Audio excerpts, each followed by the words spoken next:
Buenos días. Hoy vamos a hablar de un tema, vamos a dar dos clases. Esta es la primera parte de la clase, que pienso que es una clase bastante importante. ¿Qué es lo que piensa el judaísmo sobre el postmodernismo? Y eso tiene que ver con la explicación de cuál es el lugar de Dios y cuál es el lugar de este mundo y la interacción entre ellos. Voy a explicar. ¿Qué significa postmodernismo? Si tengo que reducir, es una explicación bastante amplia, pero si tengo que reducir en 2-3 frases, puedo decir de que el postmodernismo es decir, pensar y actuar de manera en la cual la esencia es que no hay verdad absoluta. Es decir, el postmodernismo dice de manera, el título del postmodernismo es: no hay verdad única, la verdad es, ni tampoco la verdad es una mezcla de distintas opiniones. Es decir, hay 10 personas, tienen 10 opiniones, vamos a mezclar todos y vamos a sacar una verdad. No. El postmodernismo sale de una especie de pensamiento en el cual no hay verdad única, no hay verdad. No hay verdad. No nada más que no hay verdad única, no hay verdad. Y todo depende de cómo uno narra su verdad. Es decir, cada persona es autónomo de pensar lo que más le dé la gana. Cada uno se cuenta un cuento. Es decir, ¿qué significa se cuenta un cuento? Se basa su verdad en lo que él piensa y cómo él afronta la realidad. Y ese cuento, uno no puede decir que está hablando estupideces. Es decir, una persona puede llegar a decir, como hay muchas personas que, no muchas, pero hay algunas personas que dicen, incluido gente bastante inteligente, con un IQ bastante inteligente, no entiendo cómo pueden decir, de que el mundo es plano. El mundo es plano, no es redondo, es todo cuento, no hay astronautas, nunca vieron el planeta Tierra. Es decir, el mundo es plano y es todo un cuento. Nos están engañando, todos nos están engañando. Y uno piensa de que hace 20, 30 años esa persona es totalmente seno interna, porque es una persona total interna, un loquero, un lugar para gente no estabilizada de manera psicológica, porque está loco, ¿no? Digo, yo viajé en avión, y cuando viajas en el avión a 15.000 metros de altura, ves que una especie de algo, el mundo no es derecho, el planeta no está derecho, es una cosa así.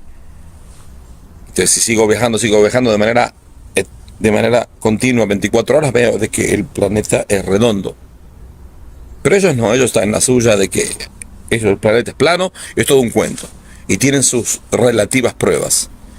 Según el postmodernismo, está bien, porque cada uno se puede contar el cuento que él quiere. No hay una cosa que uno puede decir, está equivocado. Y bueno, está totalmente apto y aceptado. No aceptada la conclusión de él, porque la conclusión de él no me obliga a mí. Yo tengo mi cuento. Es lo que se llama narrativo. Narrativo viene de la palabra narración, que es cómo uno se cuenta a sí mismo el cuento.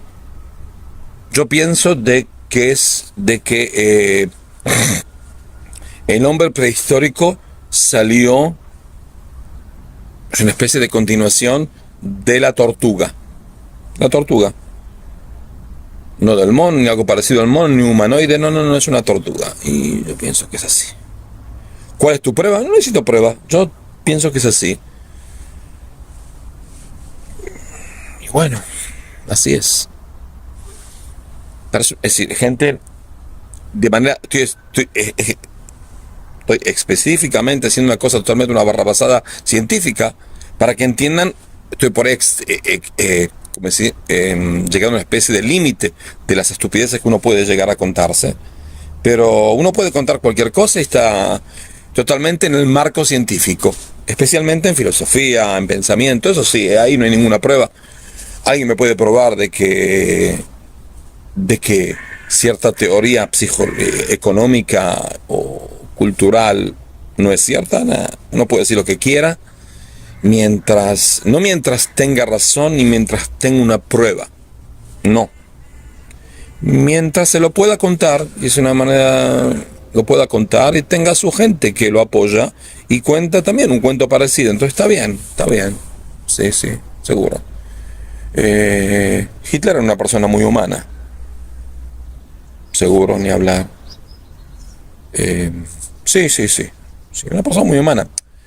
En Auschwitz sabe que había un oficial nazi que él para jugar tomaba un rifle telescópico y mataba gente. Se separaba en la casa de él, al lado de los hijos de la esposa, ¿no? Apuntaba a algún judío o algún prisionero, ¡ping!, lo mataba. Y después, es decir, para saber si apuntaba bien, pero lo mataba. Pero después de matarlo, ¿qué hacía? Era una persona humana. Entonces decía, bueno, ¿cuál es el nombre de él? ¿Número? Ok, traigan toda la familia y mátenla. ¿Pero por qué? Y para no dejarlos solos. Y el padre lo maté ahora, ¿cómo?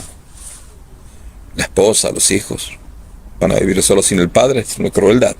Los matamos a todos y así terminan el sufrimiento en este mundo. Y uno puede contar ese cuento de que es una cosa humana, una cosa totalmente de humanidad, de bondad.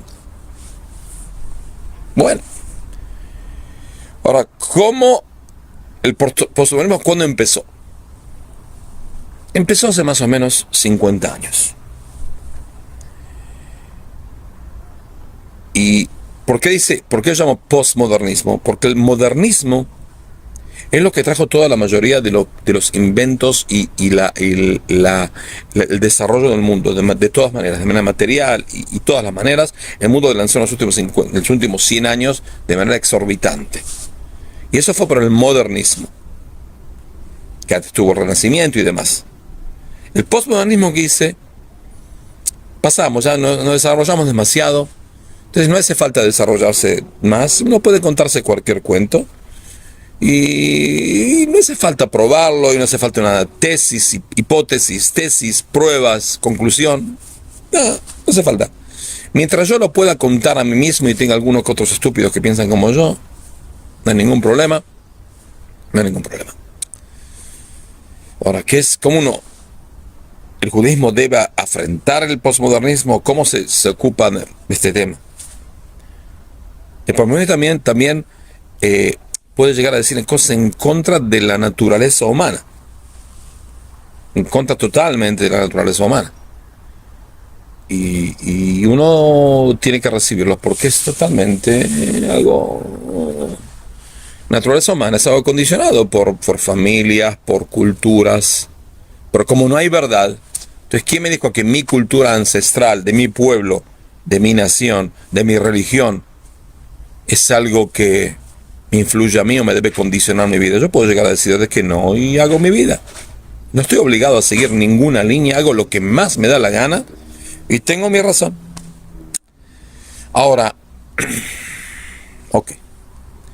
El posmodernismo también tiene una cosa buena, que por lo menos al cada cosa que uno diga puede llegar a ser verdad, verdad absoluta, no mezcla de verdades, verdad absoluta, y mi verdad no obliga a nadie, y la verdad de él no me obliga a mí. Entonces también el judaísmo puede ser verdad. Si yo puedo contarme un cuento de que soy judío, de que Dios se reveló, de que Dios se revela, de que Dios me crea, de que Dios me ordenó hacer algo, de que yo puedo estar apegado a Dios. Un tipo que es postmodernista dice, muy bien. Y no tiene nada que ver conmigo, porque yo no creo en Dios, no creo que me estoy obligado a hacer nada, no creo que existe apego a Dios, pero si a tú te hace bien y tú piensas así, no tengo por qué refutarle, no tengo por qué discutirle, no discuten con nada, los postmodernistas no discuten con nada. No puede llegar a decir, y cualquier cosa que uno diga es apta para él, para el que lo diga y el que lo piensa. Entonces, para entender cuál es la cosa buena del postmodernismo y cuáles las cosas malas, que la mayoría son malas. Pero el Rav Kook nos enseñó de que no hay ningún movimiento mundial, ninguna cosa que se expande que no tenga un punto positivo. Y el judaísmo tiene y debe, y lo hizo durante miles de años, de sacar cuál es el punto positivo de cada movimiento, de cada pensamiento, y tratar de convertirlo al judaísmo, es decir, llevarlo a un punto en el cual aceptamos ese punto o lo mostramos como lo tenemos en la Torah. Entonces, al hacer eso es como que estamos llevándonos para nosotros todos los puntos positivos de todas las ideas. Ahora, ¿cómo llegó? Una de las versiones, una de las ideas de cómo el mundo llegó a un postmodernismo es entre la relación entre Dios y el mundo. Dios y el mundo. El mundo es el mundo. Toda la materia que usted ve, desde las galaxias hasta nosotros, a los microbios, todo se llama el mundo. Dios es Dios. Viene a ser algo no del mundo, pero que creó el mundo. Una cosa espiritual, no material, pero que es todopoderoso y hizo el mundo y creó el mundo. Ahora, durante miles de años, la humanidad creyó en Dios. Creyó en Dios. Miles de años. O en Dios o dioses. Que en ese punto es exactamente lo mismo, porque es pensar en algo espiritual que crea la materia, que se ocupa de la materia, que es el dueño de la materia. Cuando una persona que cree en idolatría y piensa de que hay el Dios de la lluvia, el Dios del sol, el Dios de la luna, y el Dios de esto y el Dios del otro, ¿él qué es lo que dice? De que hay una cosa espiritual que se ocupa de la luna, una cosa espiritual que se ocupa del sol, ¿ok? Que está en el sol, pero es algo espiritual que está en la materia. Y así vivió el mundo miles de años, miles de años. Más o menos en el siglo XIX, la gente culta, la gente que por ahí tenía tiempo también para pensar, pensó a pensar, ok, este mundo es un mundo material. ¿Lo veo a la materia? Sí. El árbol que está atrás existe. Yo existo. Esta computadora existe. Esta mesa existe. Mi teléfono existe, ok. Mi gorrita existe. Todo lo que veo en este mundo, las casas donde estoy, demás. El jardín, acá en el jardín, acá está, vivo. ¿Ok? Existe. Todo existe. Entonces, si el mundo existe y Dios es totalmente espiritual, entonces, ¿cómo Dios, que es totalmente espiritual y anterior al mundo, creó el mundo? Pero hay gente que empezó a pensar, dijo así: mundo es cosmos, Dios es Dios, no puede haber una relación entre espíritu y materia, porque en materia es materia, y dice, si Dios la creó, entonces Dios no está acá, es algo que ocupa el lugar de Dios. ¿Cómo soluciono la discusión? No existe Dios, el ateísmo. En el XIX empezó de manera a desarrollarse la idea ateísta, cosa que no existía en ninguna cultura mundial. Había gente atea en todas las épocas de la humanidad, sí, seguro, había. Pero solo que lo arreglo. Okay. Había gente atea en todas las culturas del mundo había gente atea, pero muy poca. En cierta época se empezó a pensar de que, bueno, si Dios es espíritu y el mundo es material, entonces no puede estar juntos. Entonces, conclusión, no hay Dios. ¿Por qué? Porque uno no puede decir que no hay mundo, porque el mundo lo estoy viviendo en este mundo, ¿ok? Entonces el mundo existe. Empezó la idea de ateísmo a esparcirse, especialmente en Europa y después en varios lados. Y eso dio la opción de que haya comunismo, porque socialismo y comunismo, porque Marx dijo de que la religión es el opio de las naciones. Entonces, al no haber religión, entonces, ¿qué hacemos? Entonces, bueno, desarmamos la religión. Entonces, si desarmamos la religión, desarmamos Dios. ¿Ok? Desarmamos a Dios. Ese es... Otra vez, esta porquería se me mueve. Otra vez más, discúlpeme, pero... Ok. Esa es una idea. El ateísmo, siglo XIX. Y de cierta manera hasta nuestros días. Primeros años del siglo XX, filósofos, empezó en Francia, pero también en varios lados, empezaron a pensar y dijeron así: ok, Dios es espíritu, el mundo es el mundo. Entonces, si Dios, ellos dijeron, serían de una conclusión totalmente adversa, totalmente extrema del otro lado. Dijeron así: Dios existe, yo creo en Dios, y el mundo existe, porque vivo. Conclusión: ¿cómo hago para unir las dos cosas? El mundo no existe. A cosmólogos. El mundo no existe, el mundo es un cuento. El mundo es una idea, es una especie de sueño divino. Dios está durmiendo y Él duerme durante miles, cientos de miles y millones de años y sueña. Sueña conmigo, sueña con mi computadora, sueña con mi celular, sueña con mi árbol de atrás, sueña con el jardín, sueña con los pajaritos, está soñando. Y cuando el día que se despierte, no existimos más, porque el sueño es como un sueño que nosotros soñamos, no existe, no tiene una esencialidad, una materialidad, no, es un cuento. Entonces, es totalmente adverso. En vez de decir que Dios no existe y el mundo sí, dicen al revés: Dios existe y el mundo no. Dos extremos. Hay 9 ideas, no voy a decir las 9, ¿ok? Voy a decir las 4. 4 de las 9. Esos son los dos extremos. Más para el medio, vamos acercándonos.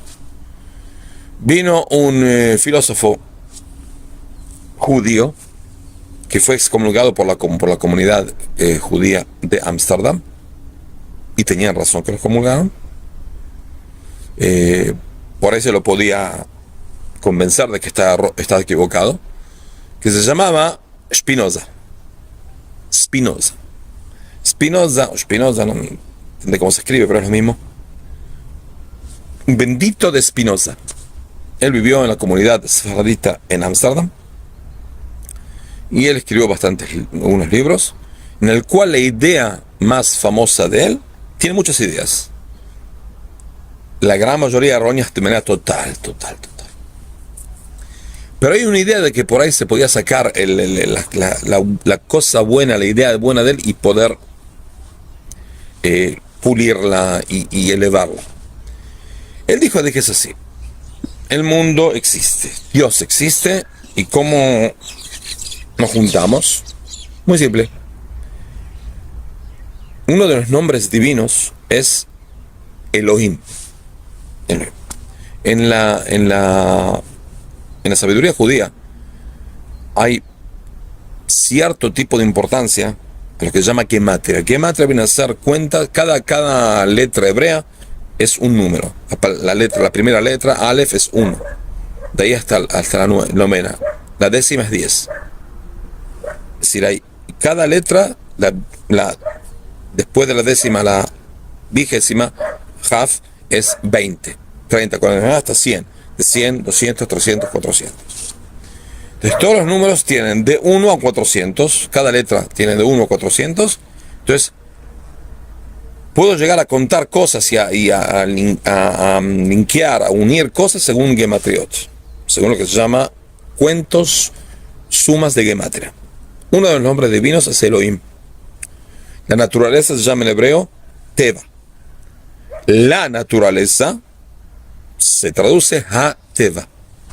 Si yo me fijo en la gematria, en el número numeral, las letras numerales de la palabra Elohim, que es el nombre divino, y la cuenta matemática de la naturaleza es 86, los dos.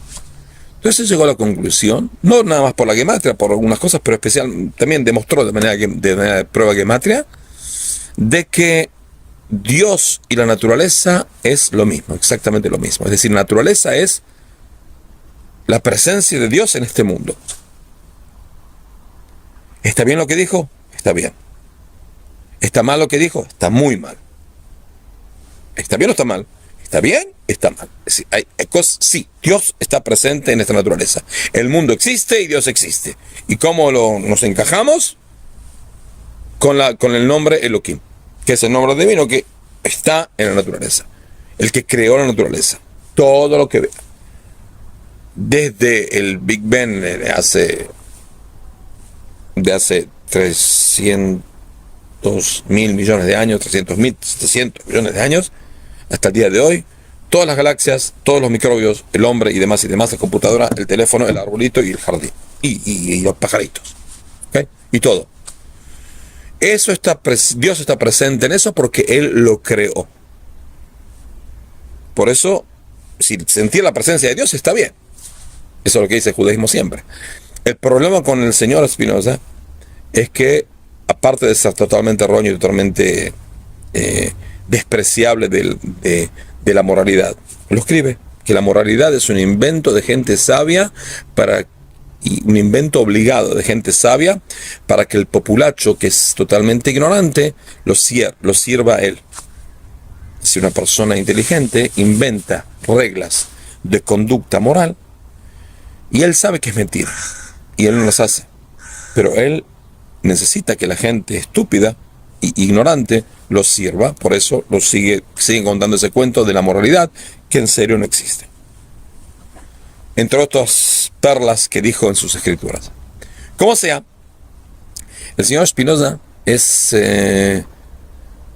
¿Cuál es la gran equivocación en esa idea de la naturaleza y Dios? Muy simple. Dios es la naturaleza. La naturaleza es Dios. Pero Dios no es la naturaleza. Dios es mucho más que la naturaleza, ¿ok? Mucho más elevado que la naturaleza. Dios no se iguala con la naturaleza. Es decir, al yo decir de que la naturaleza es Dios, y digo después de que Dios es la naturaleza, quiere decir que Dios está limitado por la naturaleza, ¿ok? No existe algo que es Dios y no es natural. Y esa es una herejía total. Dios inventó algo que es naturaleza, pero Dios no es la naturaleza. Dios es mucho más. ¿Ok? Dios es mucho más. Y por eso fue expulsado de la comunidad y por alguna que otra barrabasada que hizo y dijo y escribió. ¿Ok? Se lo podía poder convencer porque no era una persona estúpida. Pero eso es lo que pensaba él. Es decir, en la discusión entre cosmos y Dios, él dijo de que el cosmos es Dios. ¿Ok? Dios está en el cosmos. Ok. Otra idea muy parecida a la de él, pero justo al revés, sí, parecida al revés, es la idea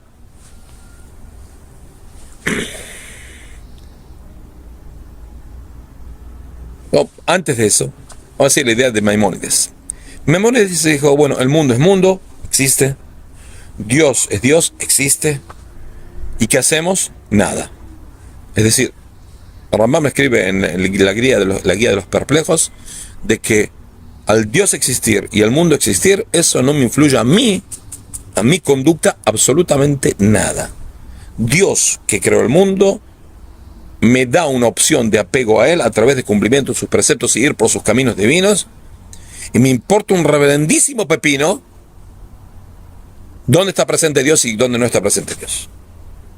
Porque al no poder entenderlo, no me ocupo de eso. Es decir, es totalmente inentendible cómo la presencia de Dios puede estar en este mundo. Entonces, no me ocupo de eso. Una persona tiene que saber las dos verdades, de que el mundo es verdad. Uno no puede discutir que el mundo es verdad. ¿Ok? Y si salgo afuera cuando hace mucho frío y nieve, puede ser que me resfríe y te voy a tener siempre frío. Y no me puedo contar el cuento postmoderno de que el frío es algo totalmente subjetivo. No hace frío, tú te cuentas un cuento de que tienes frío, pero la verdad puedes tener calor. Y uno puede salir afuera en la mitad de la nieve y decir qué calor que tengo. Y es totalmente aceptado porque, como dijimos, es un cuento que uno se cuenta a sí mismo. No es una sensación objetiva. ¿Ok? Rambam dice no. Las sensaciones son totalmente objetivas. Y uno siente frío porque siente frío. Y el mundo existe. Primera conclusión. Segundo, Dios existe, seguro, ni hablar. ¿Cuál es la interacción entre ellos? Hay. ¿Cuál? No sé. Porque al ser limitado, el hombre es limitado, no va a llegar a entender de manera totalmente exacta. Entonces, lo que no vas a entender de manera totalmente exacta y específica, Tienes que saber vivir con eso, ¿ok? Es como ciertas cosas de medicina que los doctores saben de que tal droga, tal remedio actúa de manera positiva en enfermos de tal enfermedad, pero no saben cómo. Actúa. ¿Cómo? Específicamente, la verdad no sé, pero probamos y anduvo y bueno, seguimos dándole ese remedio. Es mejor saber cómo, ¿no? Pero si uno no sabe y tiene un enfermo y le puede dar este remedio y funciona, funciona. Por ejemplo, una pastilla que yo tomo todos los días, tengo un problema de migraña bastante fuerte, que me atacaba muchos años. Tomo una pastilla, ¿por qué? Porque había hace unos 20, 30 años una pareja. Ella tenía migraña, como la mayoría de las mujeres que tienen migraña, o así cuentan que tienen migraña de manera postmoderna, como dijimos. Y él tenía, no sé qué enfermedad también, algo que tenía que ver con neurología. Entonces, ellos fueron a fueron al médico, el médico le dio 2 recetas. Para la mujer, de la migraña, y para el hombre, la otra receta. Cuando fueron a la farmacia, compraron las recetas y se confundieron, el hombre y la mujer se confundieron. El hombre tomó la pastilla de la migraña y ella tomó la pastilla para otra cosa. ¿Cómo se dice? Epilepsia. Ella tomó, que tenía migraña, una pastilla de epilepsia, y él, que tenía epilepsia, tomó una pastilla de migraña. Al mes, ellos ven de que él seguía teniendo ataques epilépticos bastante fuertes. Si no funcionó. Y ella, bueno, fueron al médico, al neurólogo, y el neurólogo le dice, pero usted tomó mis pastillas, ¿y cómo tiene ataques de epilepsia? Que es una pastilla que teóricamente tiene que solucionar de manera, o controlar la epilepsia. Dice, sí, yo tomo esta pastilla, le demostró y dijo, no, esa es la pastilla de la migraña, no es la pastilla de epilepsia. Yo le di la otra. Todo, cámbiela. Después el médico le dijo, pero, señora, ¿usted tiene ataques de migraña? Digo, no, desde que tomé la pastilla no tengo ningún ataque de migraña. El tipo empezó a estudiar y descubrió de que la pastilla de epilepsia ayuda a la migraña. ¿Cómo? No tiene la menor idea. Hasta el día de hoy nadie tiene la menor idea. Pregunté a neurólogos, como dije, pregunté al jefe del departamento de neurología del hospital universitario de Israel, el más grande, Hadassah, y cuando le pregunté me dijo, la verdad, primero, en cerebro, por lo general, el que te dice que entiende algo del cerebro, te lo digo yo como neurólogo de hace 30 años, no sabe nada. Nadie sabe nada cómo actúa. Es algo totalmente complicado. Sabemos cómo actúa de manera sintomática, no de manera esencial. Segundo, ¿cómo funciona esta pastilla con la migraña? Eso seguro que no tenemos la menor idea. Una equivocación de una pareja, y él me contó el cuento, y por esa equivocación, mucha gente que tiene migraña como tú se salva. Así que lo sigo tomando. Entonces, volvemos, como dijo el Rambam, lo que no vas a entender en este mundo, hasta que no llegues arriba, y le puedes preguntar directamente a Dios cómo funciona el asunto, ni empieces, vive con eso. Esa es la cuarta idea. La quinta idea, que es adversaria a la idea de Baruch Spinoza, y la idea de hasidismo en general, pero especialmente del fundador del movimiento de Chabad, y también del Rav Kook de cierta manera, le dijo justo al revés. El mundo existe, Dios existe. Dios no está en el mundo. El mundo está dentro de Dios. Totalmente al revés.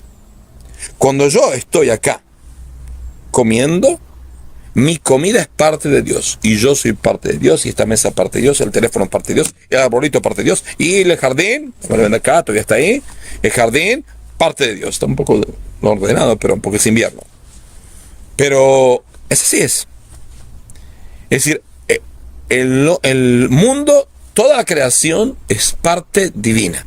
No Dios está en este mundo metido, sino el mundo está metido en Dios. Justo al revés. Entonces esa es la primera clase, ya está, como hace media hora que estamos hablando, parece suficiente para esta. Espero que en la próxima clase no voy a explicar otras ideas, porque hay otras cuatro ideas, no, va a ser un poco pesado, pero sí voy a explicar cómo se enfrenta el postmodernismo, no qué fuentes tiene, sino por qué esa cosa que tiene que ver el mundo, Dios, la creación, influenció al postmodernismo, y cómo hacer que sacar la cosa buena que tiene el posmodernismo, que las pocas cosas buenas que tiene, para el trabajo, nuestro trabajo divino. Hasta luego.